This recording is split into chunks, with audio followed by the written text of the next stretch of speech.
I'm old hat because I'm an object maker, but the object making has always sustained itself. When I built the building in 1981, I just needed a place to work. I sort of jokingly say, well, you know, I'm a blue-collar artist. Well, I really am.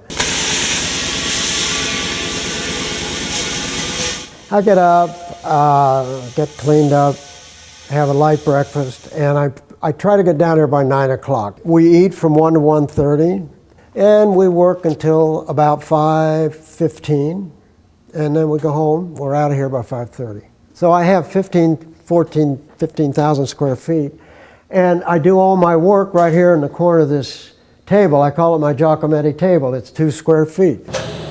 Michael sits there, I sit here and play around with my stuff. Okay, that's good. I like to say that from chaos comes composition, and that in many respects is what Fletcher does when he's working.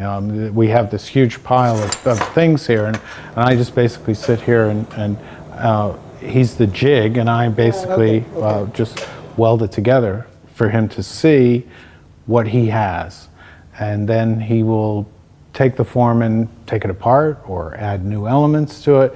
But it's all about, in my mind anyway, him coming to a gestalt, in that something is greater than the sum of its parts.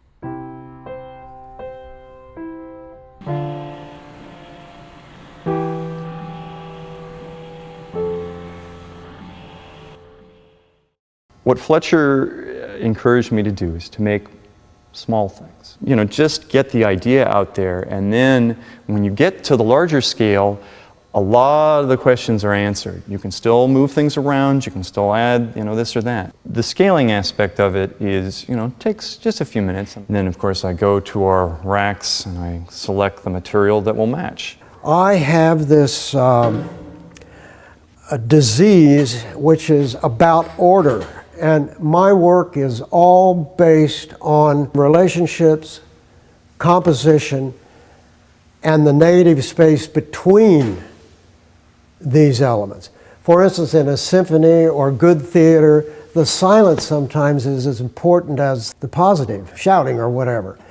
So in many of my sculptures, I'm concentrating on the negative space, the space that exists around the shapes. For every work he makes, I have to photograph it, take the titles, dates, and dimensions, and catalog it into our computer. And that's for every work he does. He can bang out 12, 13 works a day of his smaller works. It's just the deeper I get into it and the more I do of the same concept, the weaknesses then start showing up. If I just did one, I have nothing really to compare it to. That's why I have so many studies in maquettes going over the same thing over and over and over until I hopefully get the best adjustment, visual adjustment.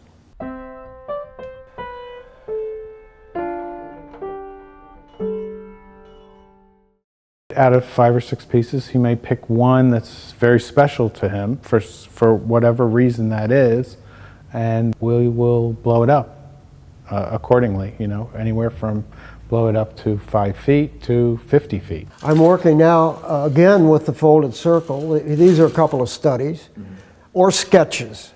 And again, I want to say I don't draw because this is faster.